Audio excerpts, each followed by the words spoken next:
오늘의 주요 뉴스입니다. 삼성 바이오로직스가 인적 분할을 추진합니다.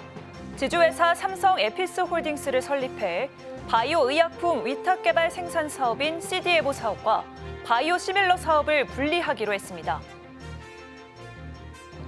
이번 삼성 바이오의 인적 분할이 삼성그룹 지배구조 개편의 신호탄이 될지 관심이 쏠리고 있습니다. 삼성은 지난 2015년 삼성물산과 제일모직 합병 이후 10년간 지배구조 개편 시계가 멈춰 있습니다. 장재훈 현대차그룹 부회장이 탈탄소는 거부할 수 없는 큰 흐름이라고 강조했습니다. 장 부회장은 수소 밸류체인 전반에 전사적 역량을 투입한다는 계획입니다. 효성중공업이 전력기술 선도 시장인 유럽에서 잇따라 수주에 성공하며 조현준 효성 회장의 선고안이 빛을 발하고 있습니다. AI 시대에 대한 대비가 유럽에서의 성과로 이어지고 있다는 평가가 나옵니다.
여러분 안녕하십니까?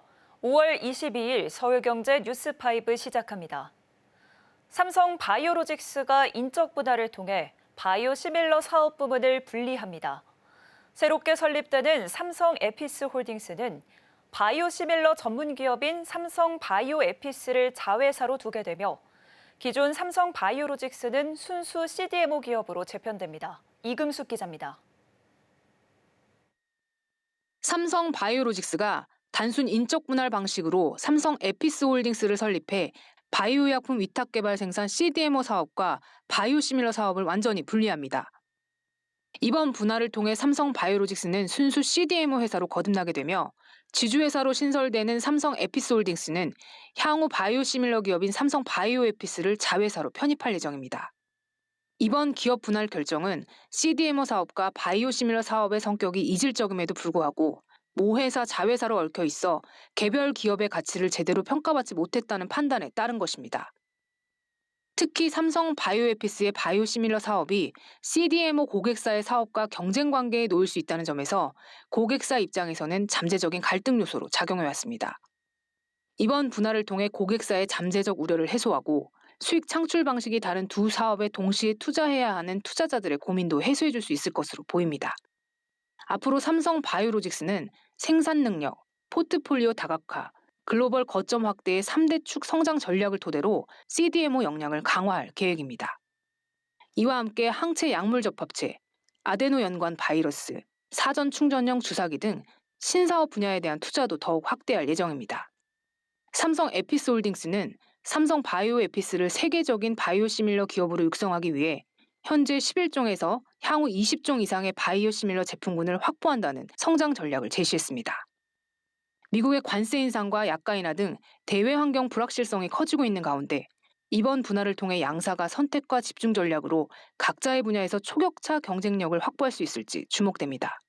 서울경제TV 이금숙입니다. 앞서 전해드린 대로 삼성 바이오로직스가 인적 분할에 나선 가운데 삼성의 지배구조 개편에 관심이 쏠리고 있습니다. 주력인 반도체 사업이 부진한 가운데 바이오 사업 개편을 통해 승부수를 띄운다는 보관인데요. 이날 삼성전자는 그룹 지배구조와 무관하며 철저히 사업적 필요와 주주가치 제고 목적에 따른 결정이라고 선을 그었습니다. 김혜영 기자입니다. 삼성바이오로직스의 인적 분할과 관련해 가장 주목되는 사안은 삼성그룹의 지배구조 개편입니다. 삼성은 2015년 삼성물산과 제일모직 합병 이후 지배구조 개편 시계가 멈춰 있는 상황. 바이오 사업 독립성 제고를 위한 자체 사업 재편에 무게를 두고 있지만 10년간 사실상 멈춰 있는 삼성의 지배구조 개편에 신호탄이 될지 관심이 쏠립니다. 삼성바이오로직스는 삼성 지배구조의 연결축이기 때문입니다. 삼성바이오로직스의 최대 주주는 그룹의 지배구조 최상단에 위치한 삼성물산. 삼성물산의 최대 주주는 이재용 회장입니다. 삼성바이오로직스의 주가가 100만 원을 넘어선 가운데 삼성물산의 주가는 10만 원 선을 맴돌고 있습니다. 매출 5조를 목표로 하고 있는 삼성바이오로직스의 시가총액은 78조 원. 모회사인 삼성물산의 3배가 넘는 데다 PBR도 7배로 삼성물산의 기업 가치보다 월등히 높은 상황입니다. 향후 삼성바이오에피스가 기업 공개에 나서면 기업 가치 상승은 물론이고 상장을 통한 재원 확보도 가능해지는 겁니다. 인적 분할로 최대 주주인 삼성물산은 삼성바이오로직스와 삼성바이오에피스의 지분을 동일하게 보유하기 때문. 인적 분할은 기존 모회사에서 사업 자회사를 분리하되 기존 주주들이 동일한 비율로 신설회사의 주식을 받게 됩니다. 삼성물산은 삼성바이오로직스와 삼성바이오에피스를 지배하는 신설회사를 수평적으로 모두 지배하게 되는 셈입니다. 상장을 통해 구주 매출이 일어나면 대규모 자금 마련이 가능한 만큼 삼성그룹 전체 재무에도 긍정적이라는 평가입니다. 이 회장 역시 확보한 자금을 삼성전자 지분 매입 등 지배구조 개편에 투입할 수 있다는 분석이 나옵니다. 이날 삼성전자는 일각의 그룹 지배구조 개편 연계설에 대해 이번 분할은 삼성물산 등 그룹의 지배구조와는 무관하며 철저히 사업적 필요와 주주가치 제고 목적에 따른 결정이라고 설명했습니다. 서울경제TV 김혜영입니다. 현대자동차 그룹이 수소에너지 생태계 구축에 속도를 내고 있습니다. 수소위원회 공동의장 자격으로 국제무대에 나선 장재훈 현대차 부회장은 지속가능한 미래를 위한 수소산업 확장의 필요성을 강조했는데요. 수소 생산부터 상용차 확대까지 수소시장 선도 의지를 담은 현대차 그룹의 전략을 이해란 기자가 알아봤습니다.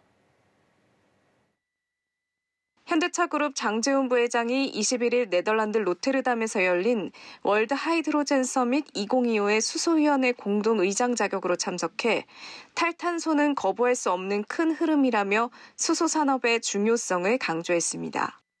장 부회장은 이날 패널 세션에서 수소 경제 전환을 추진하는 데 있어 가장 중요한 요소는 규모의 확대와 표준화라며 수소 밸류체인 전반에 전사적 역량을 투입할 계획이라고 밝혔습니다. 앞서 현대차 그룹은 3월 정기 주주총회를 통해 정관의 수소 사업을 추가하고 에너지 수소 사업 본부를 신설해 그룹 내 수소 사업 컨트롤 타워를 세웠습니다. 이 조직은 장 부회장이 총괄하는 기획 조정 담당 산하에 편제됐습니다. 수소 사업을 그룹 전략 사업으로 삼겠다는 메시지를 명확히 한 것이란 평가가 나옵니다. 현대차는 국내외 수소 인프라 구축에도 나서고 있습니다. 중국 광저우에 2023년 수소를 연료로 전기를 생산하는 수소 연료전지 생산 기지를 설립한 데 이어 국내에선 울산에 2028년 양산을 목표로 차세대 연료전지 공장을 착공할 예정입니다. 미국 메타플랜트 아메리카 인근에는 대형 상용차 전용 시설 H2 에너지 서베너를 조성하는데 이 시설 가동으로 북미 시장에서 전개 중인 청정 물류 운송 사업이 탄력을 받을 것으로 기대되고 있습니다. 승용차 부문에서도 현대차는 최근 7년 만에 상품성을 개선한 신형 넥소를 공개했습니다. 올 상반기 국내를 시작으로 글로벌 수소차 시장 제공략에 나선다는 전략. 현대차는 수소의 생산부터 충전 인프라, 승용차와 상용차까지 전 밸류체인에 걸쳐 투자를 이어가는 모습입니다. 단기적인 수익을 쫓기보단 지속가능한 생태계 구축에 무게를 두고 있는 만큼 향후 수소 산업이 본 궤도에 오를 시기를 대비한 선제적 포석이란 분석이 나옵니다. 서울경제TV 이혜란입니다.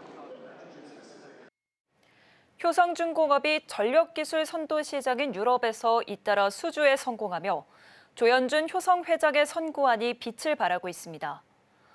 조 회장은 인공지능 시대의 핵심인 전력 산업 분야에서 효성중공업을 글로벌 대표 기업으로 만들겠다는 의지를 밝힌 바 있는데요.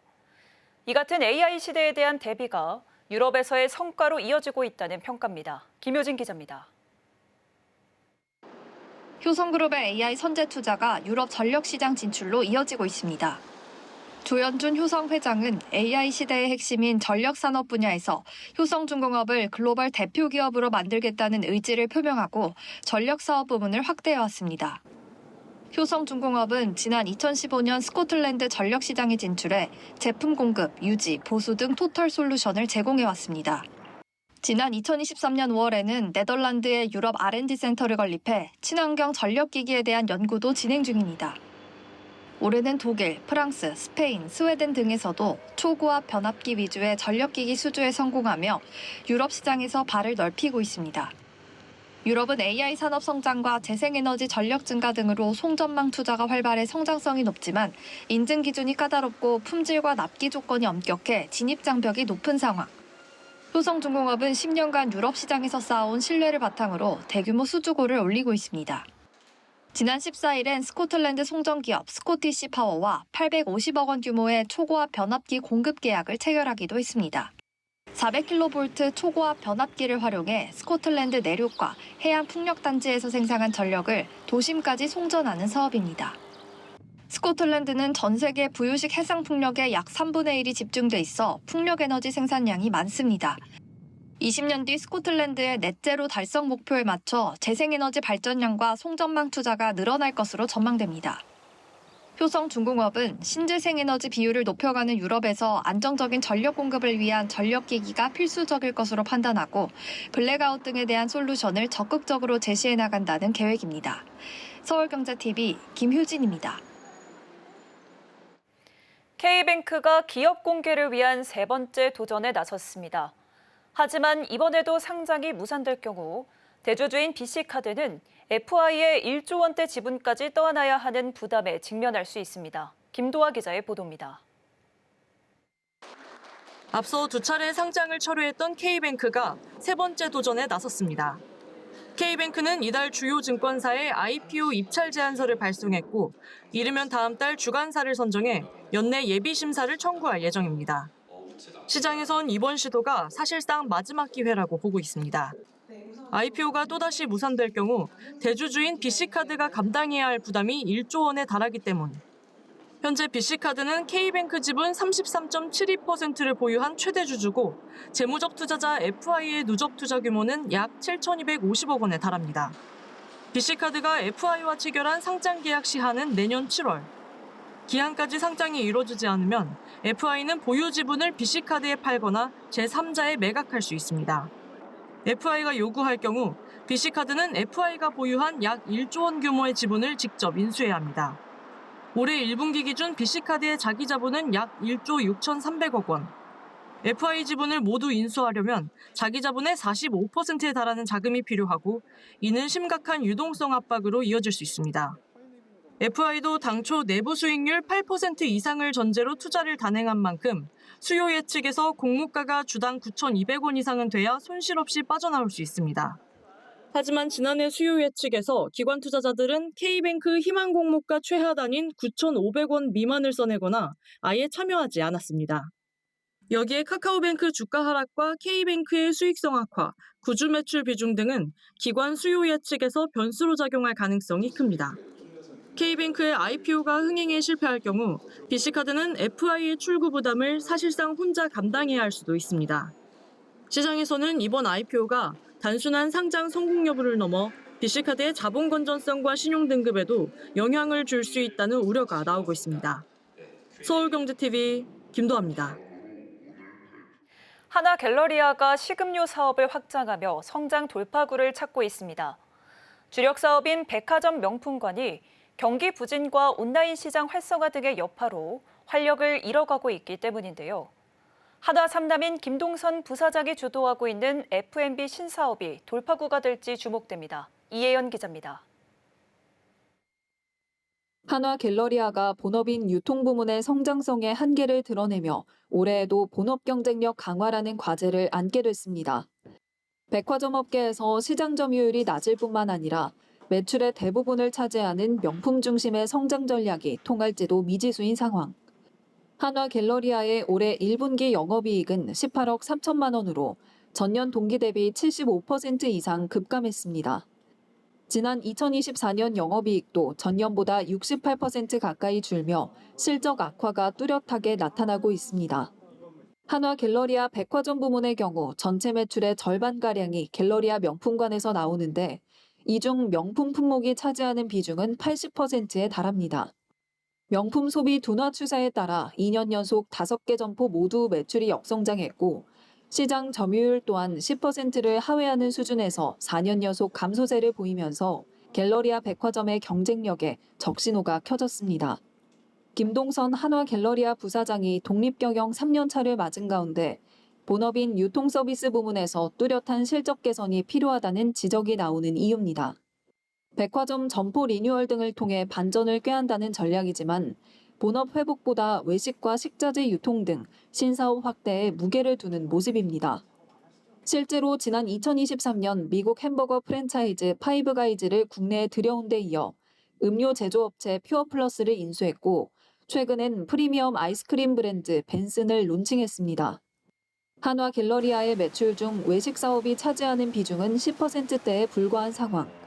90% 가까운 매출이 백화점에서 발생하고 있는 만큼 본업 부진은 한화 갤러리아의 실적 부진으로 이어질 전망입니다. 한화 갤러리아가 F&B 신사업을 등에 업고 실적 개선을 이룰 수 있을지 주목됩니다. 서울경제TV 이혜연입니다. 최근 분양시장에서 수도권과 지방의 온도차가 극명하게 갈리고 있습니다. 경기도 동탄은 7만 명가량이 몰리며 청약 흥액을 기록했지만 대구 경북 지역은 청약자가 거의 없는 모습인데요. 분양가가 흥행 성패를 갈랐다는 분석이 나옵니다. 이지영 기자입니다. 지난 20일 1순위 청약을 받은 동탄 포레파크 자연앤푸르지오가 351가구 모집에 4만 3천 명이 몰렸습니다. 평균 경쟁률은 68대 1, 펜트하우스의 경우 284대 1의 경쟁률을 기록했습니다. 같은 날 분양한 동탄 꿈의 숲 자연앤 대시양도 1순위 294가구 모집에 11,136명이 몰려 경쟁률 38대 2를 기록했습니다. 두 단지 청약에만 7만 명가량이 몰린 겁니다. 이 단지들은 분양가 상한제 지역에서 분양해 인근 단지보다 20%가량 저렴한 수준으로 눈길을 끌었습니다. 실제 동탄 포레파크 자연앤푸르지오 전용 84제곱미터의 경우 분양가가 5억 8,840만 원에서 5억 9,140만 원에 공급되는데 주변 단지와 비교해 1억 원가량 저렴한 수준입니다. 여기에 2기 신도시에 들어서는 대규모 단지인데다 서울, 경기, 인천 지역 거주자가 모두 청약할 수 있어 수요가 집중된 걸로 보입니다. 반면 분양가가 높게 책정된 지방 분양시장은 냉랭한 모습입니다. 대구 동구 벤처밸리 푸르지오는 540가구 모집에 단 10명만 신청했고 경북 의성의 한 단지는 청약자가 1명에 그쳤습니다. 이 단지들 모두 분양가가 인근 단지 시세보다 높다고 평가받은 곳입니다. 하지만 지방이라도 입지와 배후 수요, 합리적인 분양가가 적용된 곳은 수요자들의 관심을 받고 있습니다. 지난달 진행된 청주 테크노폴리스 아테라 2차 청약엔 152가구 공급에 16,668건의 청약이 접수됐고 전세대 계약이 완료됐습니다. 입지와 분양가가 괜찮다면 지방 수도권 관계없이 청약 성적이 높게 나온다고 볼 수 있습니다. 부동산 전문가들은 분양시장이 분양가 상한제 적용 단지를 중심으로 실수요 쏠림 현상이 심화될 것이라고 전망하고 있습니다. 서울경제TV 이지영입니다. 원전부터 가스터빈까지 대규모 수주가 가시화하면서 두산 에너빌리티 주가가 치솟고 있습니다. 올해 초 11조 원대였던 시가총액은 현대모비스를 제치고 25조 원까지 불어났는데요. 회사는 생산 능력 확충을 위해 대규모 증설에 나선 상황입니다. 김보연 기자입니다. 두산 에너빌리티가 유가증권 시장에서 연일 상승세를 이어가며 52주 신고가를 새로 쓰고 있습니다. 올해 들어서만 120%가량 급등했습니다. 연초 34위였던 시가총액 순위는 13위로 껑충 뛰었습니다. 이 기간 외국인과 기관도 각각 4,332억 원, 2,320억 원 쌍끌이 매수에 나서며 신고가 행진을 주도하고 있습니다.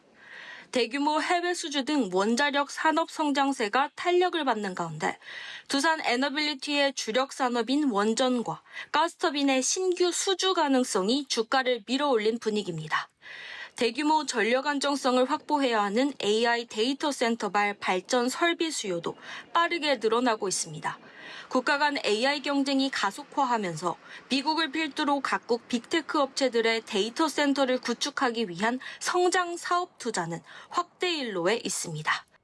이를 지원하기 위해 두산 에너빌리티도 1조 3천억 원을 투자해 가스터빈과 SMR 생산 능력 확충에 나섰습니다. 미국향 수주가 가시화하자 선제적으로 생산 능력을 확대하려는 포석입니다. 김문수 국민의힘 대선 후보가 지난 14일 회사를 방문하는 등 최근 국내 정치권에서도 쏟아내고 있는 AI 데이터 센터 관련 공약도 투심을 끌어모으고 있습니다. 두산 에너빌리티의 1분기 실적은 부진했으나 앞으로 수익성 개선을 눈여겨봐야 한다는 게 증권가 전망입니다. KB증권도 두산 에너빌리티에 대한 목표 주가를 기존 39,000원에서 44,000원으로 12.8% 상향 조정했습니다.